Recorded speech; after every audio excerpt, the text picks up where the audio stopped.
Hi everyone, welcome to Real Talk on Racism. I'm your host, Russ Terry, and I'm super excited and grateful to be here with you today. We have an excellent guest. My good friend, Kenrick Ross is here. Kenrick, welcome to Real Talk on Racism. Thank you, Russ. Thank you for having me. Oh, well, thank you for being here. So let me ask you off the top, why is this topic, anti-racism, so important to you? Beyond the fact that it's like what I do, right? It's work for me. But I always say to people, my entire existence would not have been for the work of other people. And like now we call that anti-racism. Before we call that anti-discrimination, civil rights, protests, whatever we have called it over generations. But people have gone out of their way to make change for people like me. So I can be a immigrant, gay man living a fully authentic life, as much as I can in this society. And I don't know if they necessarily dreamt of me being the beneficiary of what they did. You said a second ago, people like me. What is your cultural background? So I would say I am a Caribbean man, or a Caribbean man, if you want to do the whole Caribbean accent. So I define myself as, in the American context, I would be other, mixed, African American sometimes, Asian American, Pacific Islander. Which is to say that various ancestors of mine from Europe, South Asia, and Africa made their way against their will or to seek fortune to the Caribbean coast of South America, and generations later, I am here. Got it. So you're mixed race, is that right? Okay, which I would imagine has a number of effects and is relevant in many ways as you navigate life, is that right? Absolutely. So the United States is a very binary culture, as we know. It's literally, it's been written into American law that if you are not white, then you are by default black. And that binary has never been true in the United States as a society, right? There's always been indigenous people. There have always been API folks, particularly in the West Coast. There have always been mixed race people. But legally, the one-drop rule and things like that has made the United States a binary society. So navigating right now is, I wouldn't say it's difficult, but it's interesting because the question always comes up, what are you? And it's very important for people to ask that question respectfully. And I think it is important to explain that mixed race people or people of multiple backgrounds are part of American society, have always been part of American society, no matter what the Supreme Court has said. So please tell me, is asking what's your cultural background a good way to ask that question, or could I ask that question better? I think that's a good way of asking it. And I would want you to tell me if it wasn't. No, I think that's a good way of asking it. And I do understand why people are very sensitive. And sometimes I'm very sensitive. A terrible way of asking this is, where are you from? Particularly Asian Pacific Islander folks get this all the time. Even if their families have been in the United States for 5 generations, people will say, well, yes, you were born in, California, but where really are you from? And I've seen this play out in real time where somebody goes, California, but California. And so that's a terrible way of asking it. But asking about somebody's cultural background, part of what we need to do, and I know this is controversial at times because white ethnic studies has been controversial, but we also need to deconstruct whiteness to its ethnic origins in the United States. I went to Catholic school, high school, and people were Italian and Irish and Ukrainian. And this was the last of the white ethnics in Jersey City in a way, because they were Catholic. And I think we have to ask everybody that question. What is your cultural background? What is your ancestry? And except for indigenous people, there is a history and a legacy there. That's a good point, because if we as a society just ask people who look like they may not be white, yes. then that in and of itself may be racist, because you know, as a white person, I could ask a fellow white person, you know, what's your cultural background, yes. your ancestry, because they might be Irish, they might be Italian, they might be Ukrainian, yes. as you said. Exactly. And once you, not only do you remove whiteness as the default of what American is, and then everybody else came from somewhere else, as if we don't have the Pilgrim story of people coming, you also have people understand what origins are and how othering has happened. So in the history of many white people in the United States, there is an understanding of othering. Right? There is an understanding of how the Irish became white in America, how the Italians became white in America. And I think we also need to uncover that to get rid of this default that white people are always white and white people are always American. Yeah, and this concept of other, I remember at my corporate job, you couldn't even check other as a diversity category, and there are so many people who are multi-ethnic, yes. who are from multiple cultural yes. backgrounds, and the fact, I mean, I can't empathize, but the fact that some huge companies can't even let you choose that when you apply for a job there, or you know, otherwise when you fill out your you know, forms when you're starting the job, yes. I can't even imagine what that would be like for a multicultural person like you and so many others. It's difficult. I mean, it's difficult. It's limiting. And when you're also from a background that doesn't have a binary, it's a weird thing. So, you know, I always say that Nicki Minaj is a black woman in the United States, but she's what we call Dogla in the Caribbean. It's Dogla? Dogla. What's that mean? It's mixed race, black and Indian. So in the United States, she travels to New York and she becomes a black woman, because in American constructs, there's only black and white.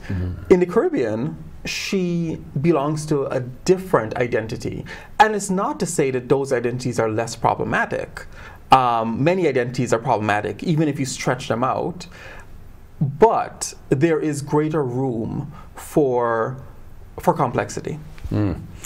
So you said a second ago, doesn't have a binary, and even for somebody like me who, you know, is an expert, if you will, on diversity and anti-racism, I don't know exactly what that means. So what does that mean if somebody doesn't have a binary? I think of it this way, that we have legally in the United States, because of Jim Crow, there was a legal binary on race, a white and black. Our entire history has been based on a binary politics of North and South. If you want to go into sexuality, it's straight and gay. So when I say beyond the binary, or how do we collapse that binary, it is understanding that individuals have these multiple different identities that cannot be checked off in the boxes that we have created. And secondly, society has always had this spectrum. It's just that to order society, we have created these binaries. There were Supreme Court rulings because the Supreme Court said, well, if you're not this, you must be this. And we have no time for this middle. And if you look at the Supreme Court today, now we have our first Latina, but we don't have an API person. We don't have a mixed race person. So you're looking at a court that was all white, trying to decide what the country looks like and who can be seen and who is invisible. So it's almost like the U.S. has been a very black and white, no pun intended, culture where yes. Either this or that, and there's no middle ground. Yes. And you're saying there obviously is a middle ground. Always has been. Yeah. There's a reality that has always existed that is much more diverse. Not inclusive, diverse, which is a huge distinction, right? But there have been many more identities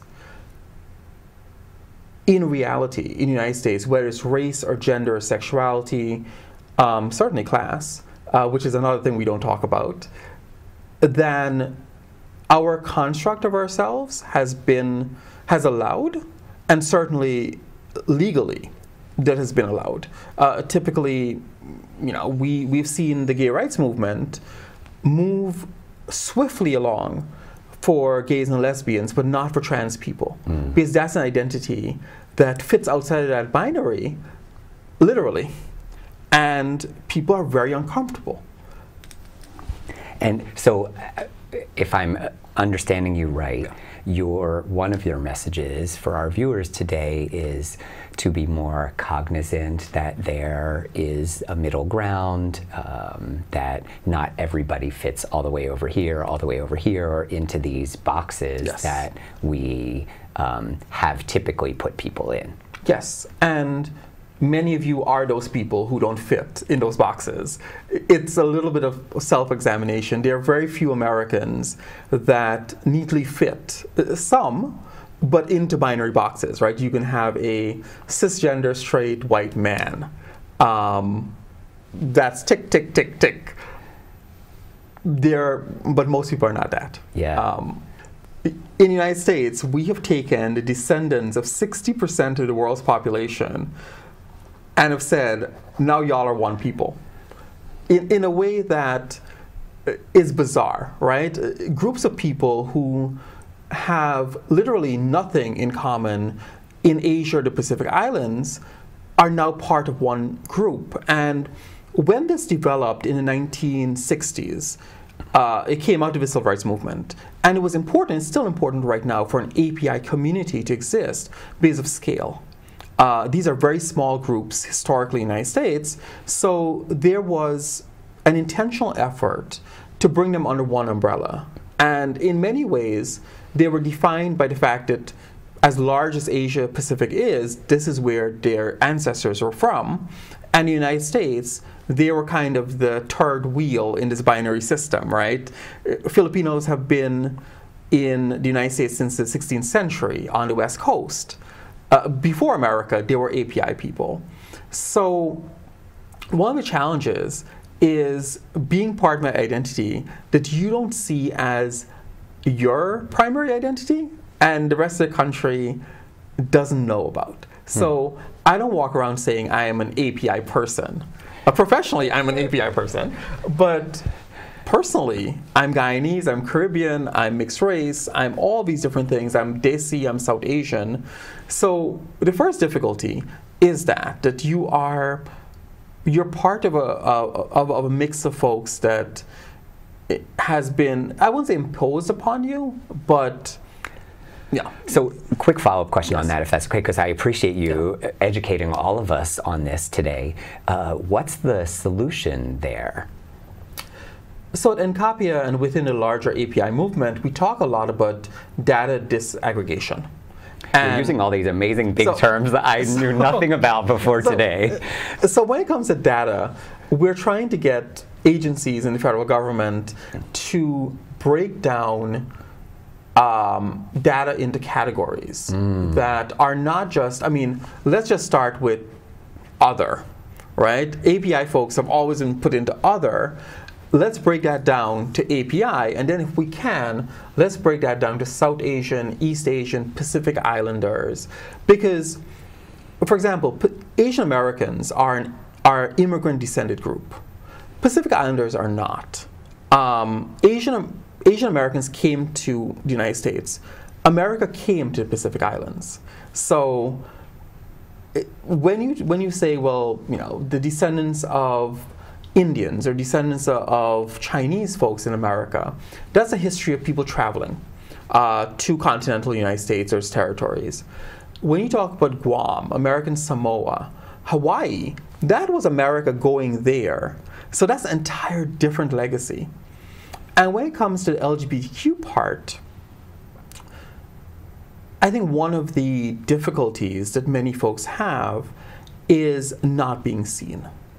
There are incredibly entrenched stereotypes of what API folks are, They tend to be very specifically East Asian, because in the United States, studies have shown that anytime a non-Asian American is asked, what is an Asian person? They think Chinese, Korean, Vietnamese, or Japanese. Coincidentally, all the countries the United States has been in some sort of war with. So this is how America has framed its interaction, right? It has been at war with these countries. So you mentioned Pacific Islander Yes. a second ago. Just for my own knowledge, and maybe for others who are watching today, Yes. what are some of the main Pacific Island countries, or the main countries that Pacific Islander person is from? Sure. So the Pacific Islands, when we say Pacific Islands, the United States, in this context, we exclude white populations in Australia and New Zealand, although the populations of Australia and New Zealand account for the vast majority of the population of the Pacific world, or Pacifica, as it's called in certain Pacific communities. But Hawaii is a Pacific nation. In the United States, we have territories remaining in American Samoa, Guam, and the Northern Mariana Islands. We've had historical relationships with the Federated States of Micronesia, Palau, and we do also have significant populations in the United States of people from Tonga and a few other parts, but particularly Tonga because of the Mormon connection. So there's a large Tongan population on the West Coast and in Utah. My gosh, I have so much to learn. Well, this is all fantastic and very helpful. What is the acronym for your organization again? NQAPIA. NQAPIA. NQAPIA. Okay, and tell us one last time what it stands for again. The National Queer Asian Pacific Islander Alliance. Okay, got it. So what inspired you to start NQAPIA? So I will say what inspired me to become executive director. Yes, sorry, thank you. So I think for several reasons, but I think the most important one is this is what I've always done in my career. I've always worked on equity and equality issues, particularly for BIPOC communities. I'm BIPOC. Yes. Tell us what that means too. Black, Indigenous, and other people of color. Got it. Okay. It's a new term for me as well, so it's a new term for y'all. I've been doing this for 20 years, so I'm from POC, from when it was people of color, and it will change because the acronym BIPOC is also not as inclusive as it should be. So that will change in time, but now that is the terminology of the movement. But NQAPIA was an opportunity to combine my identity with my work. And yes, I've had incredible privilege of doing that in multiple spaces because I'm a person of color, I'm BIPOC, I'm LGBTQ, but this was the first time there was a specific organization. And that gives me chills, and it seems like a perfect alignment for everything that you've done and all the many aspects of who you are. So obviously our show is Real Talk on Racism.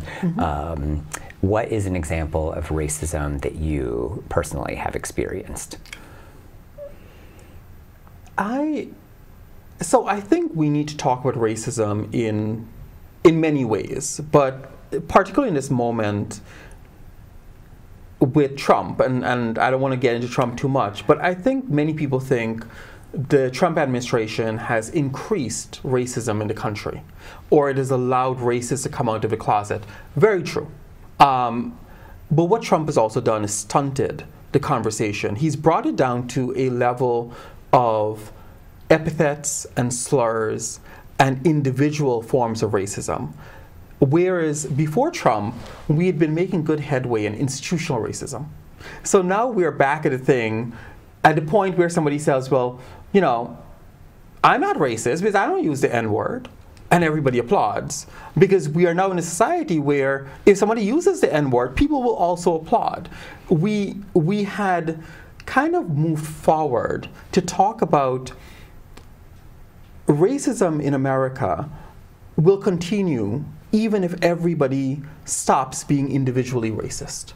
Because the systems are inherently racist, right? So when I think of my encounters with racism, yes, I've been called names, I've been called slurs, I have been asked, questions about, well, where are you really from? I've had a funder say to me recently, but wait, you don't look Asian. And these are what we call the microaggressions. And people sometimes hear the word microaggression and they think, well, this is a minor thing, right? This is something that somebody said and you can take it the wrong way. But when that piles up, it's similar to someone making a pass at you and making it pass at you to the point where you don't want to go to that place because it becomes uncomfortable. That's what that's what a series of microaggressions happens to you when you're at work, for example. Like, it may seem small, but those questions pile up because one time is a nuisance, multiple times it's how people see you. So we have that, but then we also have the systemic issues. So, for example, in the workplace scenario, one would be the microaggression of somebody asking you those questions, or you don't look that way, or this is not who we expected, or your name doesn't match your face, versus somebody firing you because they don't like black people. That's an institutional form of racism, because they will never say, I don't like black people, but they tend to be in a position of power. I always say this. It's not the people who are at the KKK rallies or the Proud Boy rallies. It's Amber and HR. Who will say, oh yeah, you don't fit. That is the institutional gatekeepers that when you have 1 million of them across the country, and that to me is the work that I'm doing. And if you say what have I experienced personally? Ultimately, I know I will die being unequal in this country.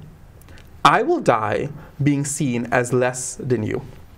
That's terrible. All ways. And there is nothing, it can get better, I will make less money, I will be more likely to have different diseases, I will be more likely to be accosted by police officers. My outcomes are structured in a way that, do I believe in my lifetime we will overcome that? No. And this is the thing, right? Like, you are not a racist person, obviously. Thank you. And I know you, right? You don't have a racist framework in the world, but the world that you live in has created a system of outcomes that will benefit you more than it'll benefit me. And that's not just me, that's women, that's black women, that's black trans women. As we go through the multiple marginalizations, that distance from equity lengthens. And ultimately, that is the systemic issues. And I am so hopeful that we can put the genie of the individual racism back in the bottle, and then we can go back to talking about these systems, right? These things that, for example, the political systems that privilege rural states with large white populations. That is where the conversation needs to happen, not the person who goes on a racist rant, although they need to be dealt with too. Yeah.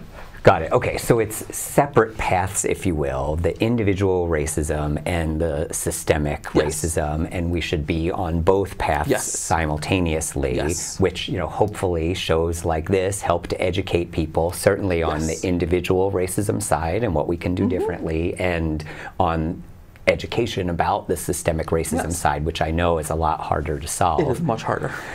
We have about 2 minutes left, which it's crazy. Time flies when you're talking about an important topic. What's the #1 thing that people watching today can do to help reduce or hopefully eliminate racism? I would say the #1 thing that you can do is learn. I'm amazed. Like, I didn't have Google growing up. I was part of a generation that really believed that having this information superhighway, as they called it, would make people smarter, and it has not, right? It has made people meaner. I wouldn't say worse, but meaner. look into information, right? If you want to learn more about Pacific Islanders, there's tons of information out there. And you don't have to be a social justice warrior. I don't consider myself a social justice warrior.